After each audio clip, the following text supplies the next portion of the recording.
What's up, guys, and welcome in to your latest Browns Film Breakdown podcast. Today is Thursday, April 10th. I hope this podcast finds you well. We have some exciting stuff up on the website. We spent some time. A couple different things are going to be coming. A couple things have dropped. I posted my second deep dive mock, which is I like to do 3 of these leading up to the draft. It's a little different than some people do it. It's a little predictive. It's a little bit of the guys I like, the things I would do. It's a mixture of those, but it's also built around the simulator. So what I like to do is pick guys in ranges, but not sort of set it so that you have to mess with the simulator or, move it around to get who you want or whatever. I try to keep it like, these are guys in ranges. I think the Browns could take them. The simulator says that they could be there. I usually do like a 5 pick before window of guys that I would select if they were there, because you just can't really predict how all this stuff is going to go. But I also don't just want to play this hypothetical game where I'm picking, these talents who are clearly way above the selection point, getting picked at 104 or something of the like. So it's unique. It's different. You get film, you get, production notes, scouting notes, and all the information you need on the players. It gets close to a couple thousand words. There's film on everybody. There's a couple trades in here we're going to talk about. So, yeah, it's good. It's interesting. You should check it out. Well worth your read. Today, we are going to hit on that, at least the first 3 picks, and talk through it, give you some information on why I took the guys I did, when I took the guys at the spot I did, and then cover kind of some names that we would consider at those spots too. Before we shift over to that, though, it is worth noting a couple things that I at least think should be brought to your attention ahead of today's show. First is the Ohio House of Representatives passed the new budget plan, and this new budget plan had a couple different things, property taxes like marijuana money, some other things into it. But the budget plan also had the $600. I wish it was $600. I'm sure you do too. The $600 million loan. It's basically a loan on bond money that they're giving to the Browns as a part of meeting the $1.2 billion that is necessary to build a stadium. Now, the idea here is that the Browns are going to pay this money back to the state based on profits, and how that looks in the time in which it gets paid back, I am a little uncertain on. Maybe that information is out there. I don't want to dig too deep, but why I bring it up is because this is the first step. Has to go to the Senate. DeWine has to sign it.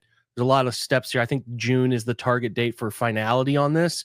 But getting this passed, and there was debate back and forth from what I understand on this topic. Some think it's a waste of money, and obviously for labeled, I think is a waste of money for a failing sports franchise. Others see it as a great opportunity to attract unique opportunities into Ohio, et cetera, et cetera. So again, back and forth on this. It wasn't guaranteed to go through, but it did. And like I said, a couple layers to it.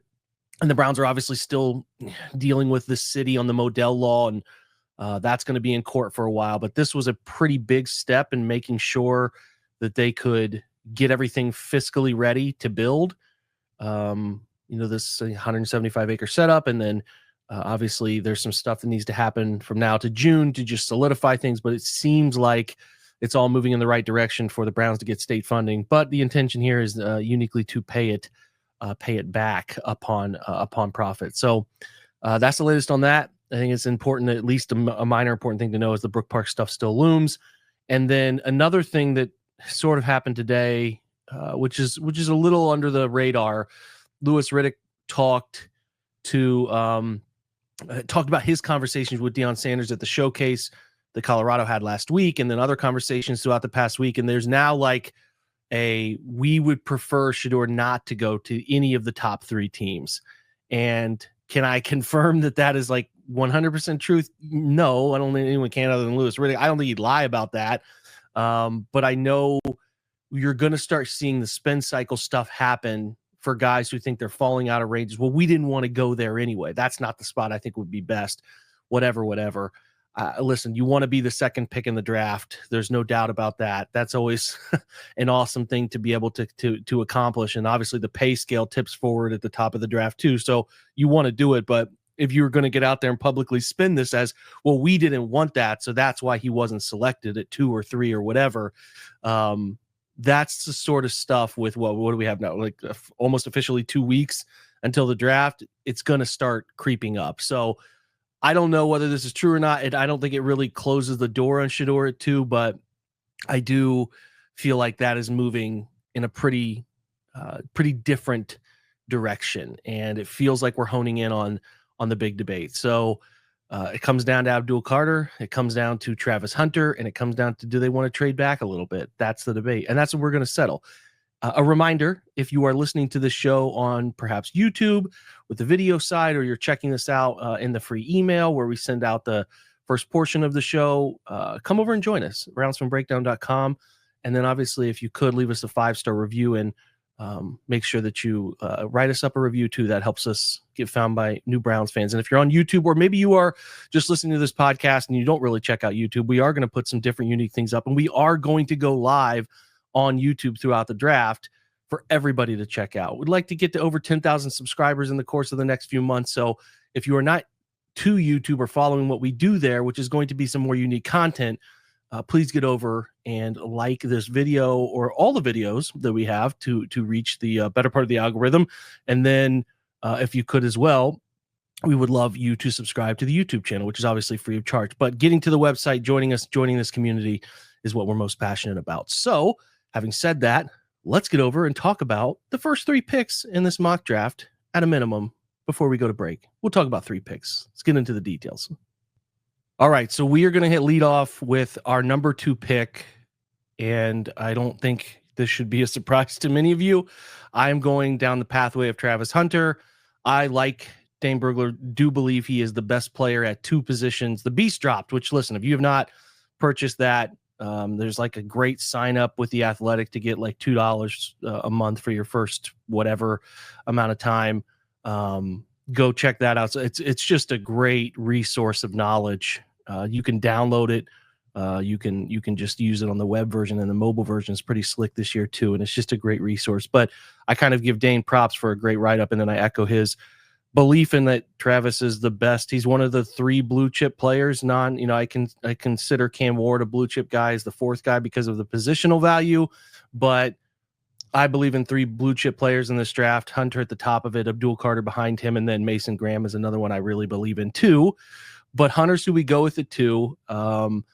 Obviously, looking at a couple different things, the production this year was really strong. 96 catches, 1,258 yards, 15 touchdowns. And this is the straight write-up from the website, too. So this is the stuff you get if you are not privy to that. 15 touchdowns. Then on the defensive side, 35 tackles, 16 passes defended, and 4 interceptions. So great ball production. He is going to be 21 and a half here at the draft. He is an 03 birthday, 9/2 of 2003. Not the biggest physically, 6'1", 188. But he has long arms, the wingspan strong. We didn't get any testing data, which I do think is, something I would much prefer, but I don't think it shies me away from him. And the same with Carter, who didn't test the tape tells the tale. These guys are dynamic athletes, and I don't need any data to tell me that. But really what I wanted to highlight, and I'm not going to read all of this to you, but it just breaks down for me. He plays bigger than his size, even if the frame is a little slender. I don't view him as fragile. The lacerated kidney thing was kind of strange last year that caused him to miss some time, but largely healthy, plays more snaps than anyone in the college world. Maybe he's going to translate to the NFL. But what I like is that his ability inside the offense of Colorado 23 and 24 was a slot player in 23, more of an outside. He was their X receiver. In 24, he's got different levels of experience there. And that inside out flexibility, he can move around. He could even be an off ball Z. But do I think he's a perfectly refined route runner? No, I don't think he's going to be one of the most that come in with an absolute layered up, kind of route tree that makes him unique. But the twitch is exceptional. The ball tracking on tape, exceptional. Uses those long arms to pluck the football out of a range of different places outside of his frame. The hands are elite, natural. He can make catches all over the frame, as I said, high, low, outside, inside, whatever. He can handle. And the body control. He knows how to work, maneuver, position his body, even though he's not a 6'4" guy, to go up and get it or to shield his defender out, all of that stuff. That's the stuff that I like, right? Now, I do think he will want to come into the league and play both ways. There's a potential thing here where the Browns could do that, right? Like they could say, yeah, we're all in. Let's do it. At least the start of his career. I envision it a little more as he is a wide receiver predominantly, and then is off the field in some personnel groupings, right? Like I can see him being off the field if it's 12, 13 personnel to give him a break, but he's on the field 11 personnel all the time, or even, kind of maybe even in some of those he stays on the field, but then you have a package of defensive plays for him. Maybe he's a nickel one week, maybe he's a dime defender one week, and you kind of mix and match how many snaps he gets on that side of the football based on what you want to do when he's on the field. I do think the Browns scheme defensively plays into the hands of somebody wanting to play both ways. They really don't challenge their DBs to think a ton. There really are man shade, outside shade, man coverage guys. They play some invert 2, they play 3, they play 1, all of which he's played at various levels of his career. I don't think there's any rocket science going into this, and I do think they can keep it simple for him on that side. So that's the minimum, but he could be just a flat out both ways player because that's what he wants to do, and who are we to tell him he can't do it until he proves he can't do it. So the other thing I think layers into this is I like the person, believe in the leadership qualities, and like the well-roundedness, and that's kind of how you're separating these two. Like, I don't think the Browns need... Listen, Abdul Carter is going to be a good player. It's not a doubt in my mind. He's going to be a good player. But is he kind of perpetuating the issues they've had with Myles Garrett about, are they being the right type of leader? Are they the face of the franchise in the best way for everybody, not just fans, but for the players inside the building? Are they doing all of those things the right way all the time? And what you hear about Carter is kind of not that. And I'm not trying to say he's a bad person, but there's not that level of follow through and, doing all the right things all the right time. And I think the Browns need more of that from their top of the line players. For everything you hear from people who covered Hunter, who have coached him, is that he couldn't be any more different in that, that he is, where he's supposed to be when he's supposed to be. He's an exceptional worker. He's in great shape. He's a leadership type that is meant to, I call it a thermostat leader. He raises the temperature of people around him, a lot of confidence, a lot of swagger. All that stuff is in place. I mean, again, cares about his studies for a kid that was going to be out the door and everybody knew it in a couple years, to be an academic All-American a couple times on top of everything else. I mean, this to me is the complete package. Abdul Carter getting selected wouldn't bother me. It's not going to break my heart if they go that route. I do think I would go a different route unless Hunter goes to Tennessee, but we all don't think that's going to happen. But I think that this is quite logically, because of the way the offense is lacking high-end talent, it makes the most sense to me by a wide margin. But again, Carter's a name I would consider. And if they went that route, I think it makes their ability to be a functional offense more challenging this year and into next year. But he's also a really good football player. But it's not the route I'm going. I think this is a really obvious choice for Travis Hunter here. And it should be made. It should be made. Could they get a trade offer? Could they move back? Certainly all of that's in play, but I think it's all trending toward Hunter, and I believe in the player, and the traits, the speed, the agility, all of it is it's really good. It's a really good football player, and I'd like to have him in a Browns uniform. I think it'd be a lot of fun. All right, so now we move on to our next pick, which this is where it gets a little spicy. Okay, we know Jalen Milroe's in this range. In the simulator I ran, Jackson Dart was also kind of hanging in this range. I thought at pick 33, the Jaguars offered a trade, fake trade, obviously, to come up to 33, and they offered a pretty good deal to get it to happen. They ended up wanting to offer like 33 and 174 for 36 and 107. That probably is enough to get it done.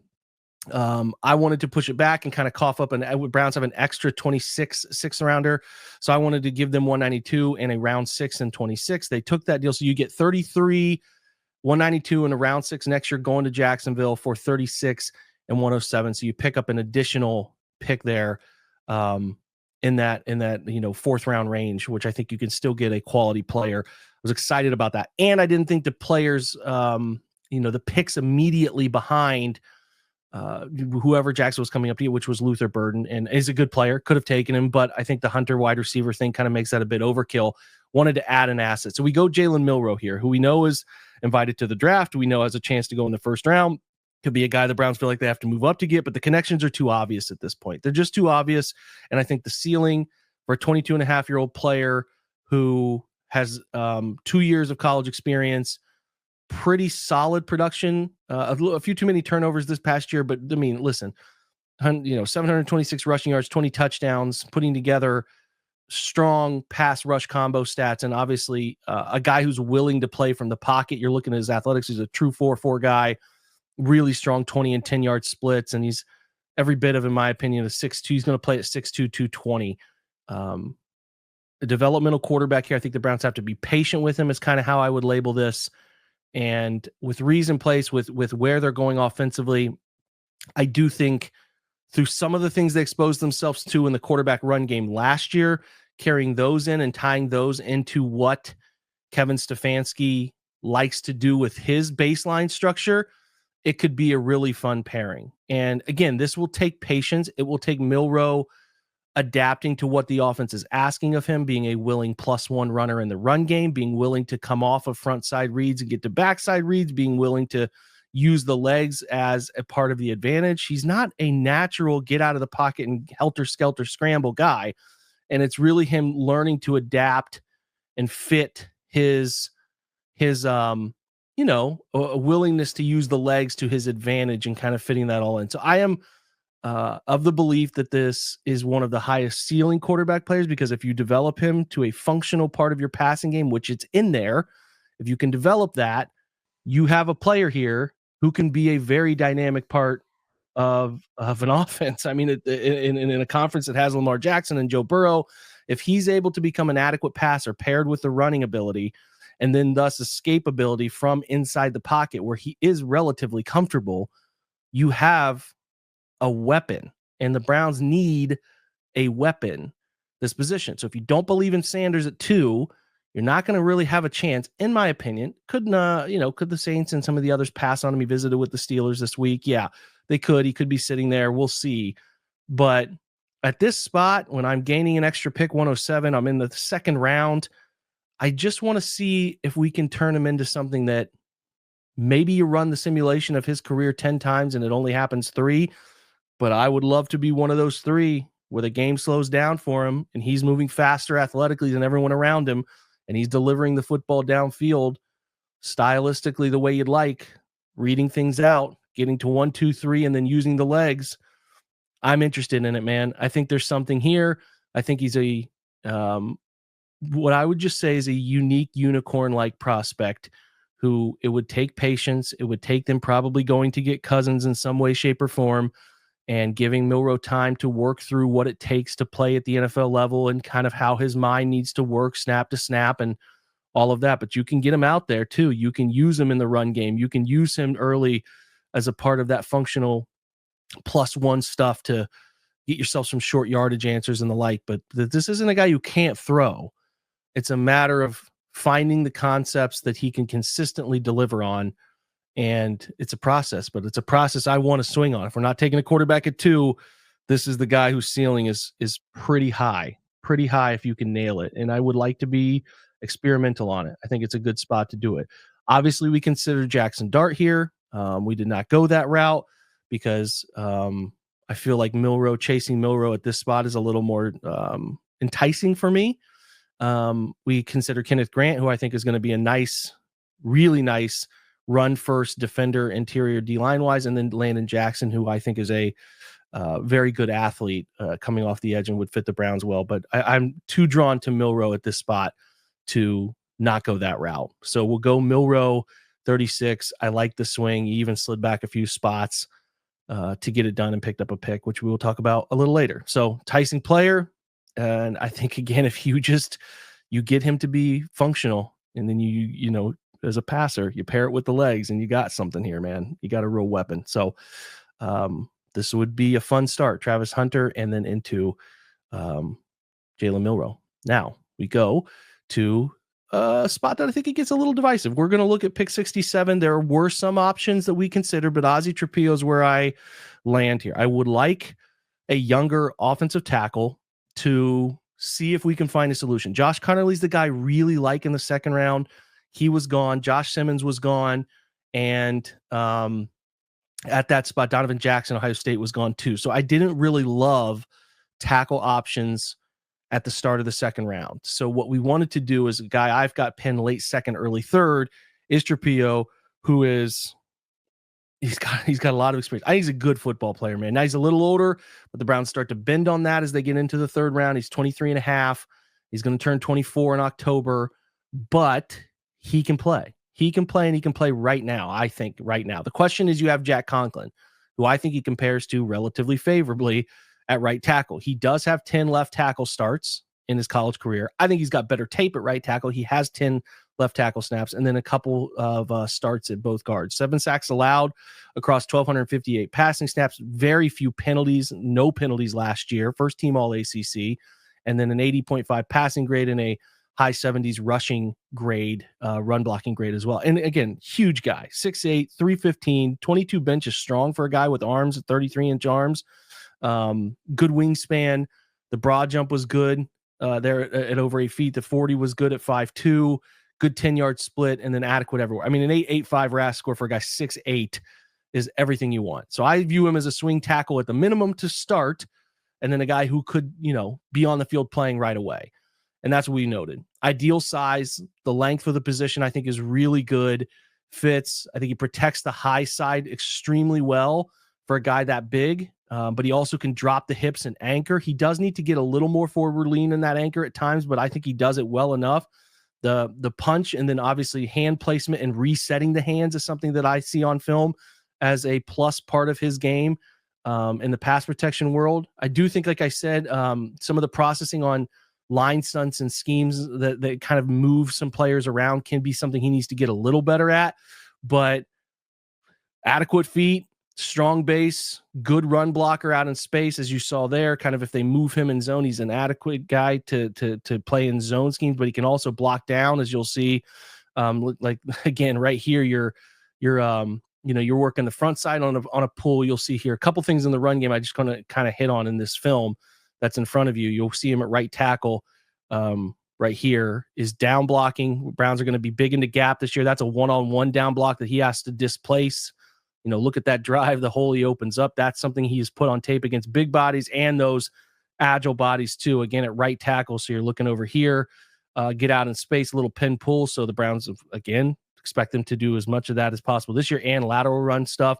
He can move. He's comfortable running down the line, front side or backside here, where he has to, obviously, on a very tricky concept, the zone is going away from him. He has to scoop and reach that 3 tech, and look at how comfortable he is doing that and walling off the backside. So I think Trapilo is a great fit here. I think he would be a really nice tackle in their system right away. Again, the age is a little higher than you'd like. Maybe you'd like him to be a year younger, but Bill O'Brien raves about him. Really like him. Team captain type, 4.0 GPA, very smart guy, hard worker. And I think he's just got a really good NFL career in him right away. I think he's going to be a nice player his rookie year. We also considered a couple different people. Oluwafemi Oladejo from UCLA, the edge, who I kind of have that late third round grade on. An interesting player, good pass rush traits like him. Darius Alexander, if he wasn't older, he's really pushing 25. He's going to be good, though. Good for somebody. I just don't think this is the spot for him. And then a couple other players, Cameron Williams, who is the tackle from Texas, who is younger in the 21, nearly 22 range. You like that. Big body, high-end recruit, but I don't think his technique is anywhere near as good. I think he's a little sloppy at times, and I don't believe his technique refinement is anywhere near where Trapilo is, and I don't know that he gets to that level. So I prefer Trapilo here. And then Isaiah Bond is a name I think the Browns will consider because of the speed. A better player at Alabama than Texas. You can kind of go about judging that how you want to at Texas, but I don't, some of the off-field stuff is concerning. The reasons he transferred, things like that. I don't love that pick. I just don't think it'd be great for their wide receiver, especially if we're already bringing in Hunter. But I do think they'll consider it, but it feels like a luxury pick to me. So those are the first 3 picks. If you'd like to hear the rest of the draft and you are not a subscriber to Browns Film Breakdown, come join us. First few days can be free as a trial period to see if you like what we're doing, but come over and check us out. All right. So you can find us at the website, and the link to this is in the podcast. You can find the link directly to the website to subscribe in the description of this show there on YouTube as well. So come check it out. If you're On the subscriber side, stick around. We're going to take a break, and we're going to come back from break, and then we're going to go through the rest of this mock draft. We'll see you. If we're checking out for the day, you should come over and check out the rest of the pod. It's worth your time at the website, obviously. But if not, we'll be right back after this break, guys.